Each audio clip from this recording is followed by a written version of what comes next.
Aventuriers, soldats, archéologues intrépides, jeunes journalistes, détectives et vigilantes, il y a un adversaire qu'ils ont tous affronté au moins une fois, sans distinction. Un génie du mal provenant des mystérieuses terres d'Orient. À la tête d'une puissante organisation, il reste tapis dans l'ombre jusqu'au moment fatidique et traverse les âges en arborant encore et toujours le même visage. Cette menace se nomme le Péril jaune. Bonsoir à toutes, bonsoir à tous, c'est Peter et c'est dans une ambiance quelque peu onirique que je vous accueille dans ce nouveau chapitre de Tales of Comics consacré au mythe du Péril jaune. Vous n'êtes probablement pas familier avec ce terme, alors posons les bases tout de suite. Du début du XXe siècle jusqu'au milieu des années 30, les grands méchants, bien avant les espions nazis et savants fous d'Europe de l'Est, étaient les gangsters et les criminels chinois. Ils étaient les principaux ennemis des aventuriers et détectives, des pulps et des comics. Cette mode ira jusqu'à influencer les séries de science-fiction telles que Flash Gordon, où la némésis du héros, Ming the Merciless, malgré des origines extraterrestres, a clairement un style asiatique. Et autant choisir les gangsters comme ennemis des vigilantes ou les communistes pour les grands héros patriotiques américains, ça reste logique. Mais pour comprendre l'hostilité de l'Occident envers le peuple de Chine, nous allons devoir faire un petit saut dans le temps et remonter à l'époque des colonies et de ce que l'on appelle les guerres de l'opium.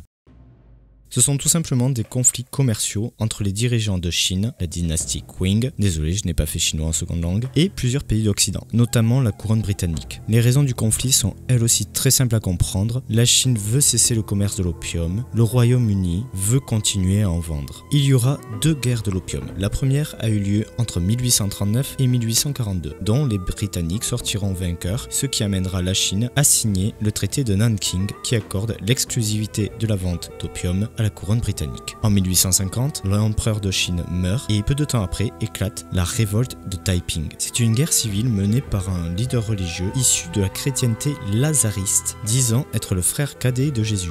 Ouais, carrément, ouais. Il défendait des idées qui peuvent être considérées comme des principes précurseurs du communisme chinois. Profitant de la déstabilisation que rencontrait le gouvernement chinois, les Britanniques déclenchèrent la seconde guerre de l'opium, craignant que le traité de Nanking passé avec le précédent gouvernement devienne caduc. Ils sont alors soutenus par les gouvernements français, américains et russes qui espèrent acquérir une part du marché au passage ou du trafic. C'est selon comment vous voyez les choses. Malgré une défaite des troupes anglo-françaises à Taijin, mis en déroute par une horde de paysans chinois super vénères, les Britanniques finissent tout de même par remporter aussi cette guerre et à imposer un nouveau traité commercial qui, bien sûr, servira ses avantages. Mais ce n'est pas pour autant que les conflits à l'intérieur du territoire chinois s'estompent, puisque la guerre civile continuera de faire rage jusqu'en 1864 et la Chine restera sous le joug des colonies occidentales. Insupportée par l'omniprésence des colons occidentaux, une nouvelle révolte éclatera. Elle est nommée la révolte birmane ou la révolte des boxeurs. Cette révolte était contre les réformes commerciales du traité, contre la présence des colons en territoire chinois, mais aussi contre le système féodal de la dynastie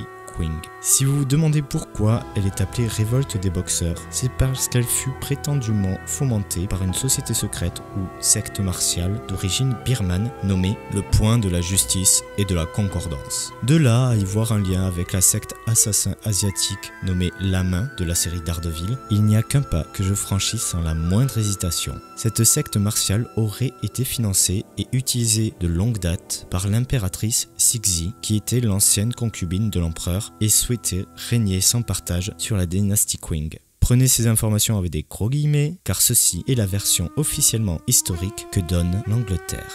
Encore une fois, le royaume d'Angleterre, qui avait cette fois-ci rallié 7 pays à sa cause, sorta vainqueur de ce conflit. Mais non sans mal. L'Empire britannique fut marqué à jamais par l'esprit de résistance dont fut preuve les gouvernements chinois, mais surtout par celle du peuple, et conserva une certaine méfiance à son égard. Voilà dans quel contexte naquit le mythe du Péril jaune. Toute angoisse ayant besoin d'être exorcisée, c'est un jeune écrivain de Birmingham, né en 1883, nommé Arthur Henry Ward, plus connu sous le nom de Sax Rohmer, qui s'inspira de ce phénomène et du travail de Sir Arthur Conan Doyle pour personnifier cette peur et écrire une saga policière sous le titre de Dr. Fu Manchu.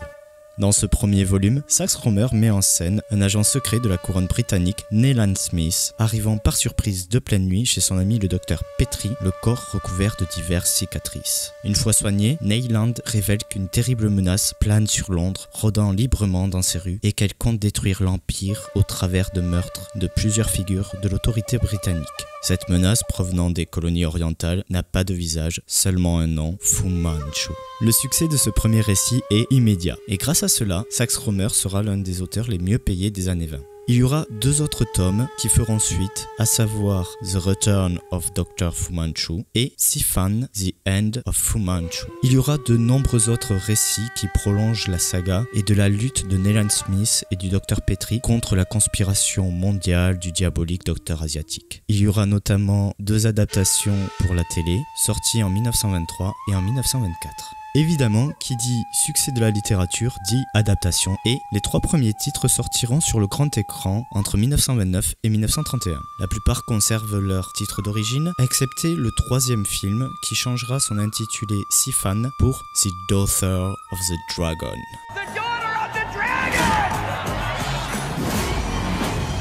L'année suivante, en 1932, ce sera au tour de Boris Karloff, connu pour avoir interprété le personnage du monstre de Frankenstein, d'incarner le Péril jaune dans The Mask of Fu Manchu. Et au vu de la popularité des films, vous vous doutez bien qu'ils ont influencé les auteurs de comics, et peut-être que désormais, vous comprenez un peu mieux la présence du personnage de Ming the Merciless dans les pages de Flash Gordon.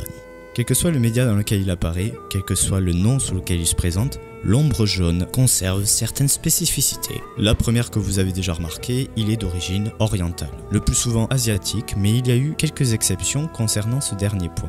Dans ses romans, Sax Rohmer explique que Fu Manchu est un descendant direct de Gengis Khan himself. Deuxième spécificité, le personnage a des connaissances en sciences occultes et alchimie qui lui permet de créer un sérum de jouvence afin de se guérir de différentes blessures au poison et semble le rendre immortel. Troisième point, inspiré par la révolte birmane à qui il doit l'origine de son mythe, Fu Manchu est souvent à la tête d'une secte ou d'une organisation secrète qui l'adule et dont les membres sont prêts à faire n'importe quoi pour leur maître, y compris sacrifier leur vie. Dernière caractéristique du personnage, elle concerne la physiologie du docteur. Dans les romans, ce génie criminel est décrit comme ayant les yeux verts, ce qui est assez étrange pour un asiatique, mais pas inconcevable s'il est d'origine orientale. Les premiers films étant en noir et blanc, il était assez difficile de retransmettre la couleur de ses pupilles sur grand écran. De fait, le personnage s'est vu affublé de caractéristiques physiques qui vont participer à créer un stéréotype. Je parle bien sûr de la célèbre moustache de Fu Manchu, mais aussi de nombreuses bagues qu'il a à chaque doigt de la main et des ongles extrêmement longs qui lui valut le surnom de la griffe jaune, The Yellow Claw. Après la Seconde Guerre mondiale, les super-héros deviennent moins populaires car le monde voulait passer à autre chose et il fallait donc trouver, ou plutôt retrouver, un adversaire digne de ce nom aux super-héros. En 1956, les éditions Atlas, qui allaient devenir Marvel, décidèrent de sortir un magazine sur les actions d'un vilain, The Yellow Claw. En 1959, Sax Rohmer disparaît, emporté par la grippe asiatique, mais comme vous avez pu le voir avec l'introduction, sa création avait beaucoup trop marqué la pop culture pour disparaître avec lui. L'âge d'argent des super-héros avait commencé et l'ennemi principal de cette période était les communistes. Et il ne fallut pas attendre bien longtemps pour retrouver des avatars du Dr Fu Manchu dans les petites cases de mes bandes dessinées préférées. Pour la firme DC, c'est surtout dans les pages de Green Lantern que l'on peut les voir. Vous pouvez reconnaître la silhouette de Fu Manchu dans Hector Hammond, mais surtout à travers la némésis de Hal Jordan, Sinestro.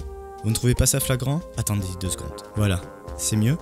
Tout y est, il a une peau de couleur pourpre, rappelons le terme Purple Man, on a vu dans la précédente vidéo, un anneau de pouvoir, une petite moustache et un regard fin comme celui des Asiatiques. Aquaman, un autre super-héros de la firme DC et membre de la Justice League, a pour némésis un avatar de Fu Manchu, The Ocean Master. Namor, homologue d'Aquaman dans la firme Marvel, a lui aussi étrangement une némésis qui fait penser un peu lui aussi au Dr Fu Manchu. Krang, The Warlord, ce seigneur de guerre Atlante, Mutant tente de prendre le pouvoir et destituer le prince des mers. Lorsque Stan Lee, associé à Jack Kirby et Steve Ditko, se retrouve chargé de créer l'univers Marvel au début des années 60, dans le contexte de guerre froide, il ne pouvait pas passer à côté du mythe du péril jaune. Vous avez Ringmaster, un adversaire de Hulk, Spider-Man et Daredevil, le maître du métal, paru dans les pages de Hulk en 1963, et en 1964, Stan Lee décide enfin d'attribuer une némésis à Hulk qui s'appellera The Leader. Même certains héros, tels que le Doctor Strange créé par Steve Ditko, ont à leur début des traits marqués par le fantôme du Dr Fu Manchu. Cet artiste, qui a toujours été fasciné par le mysticisme oriental, a probablement voulu briser un cliché. Mais à ce jour, les meilleures incarnations et les plus connues du Dr Fu Manchu restent le Mandarin et Ra's al Ghul.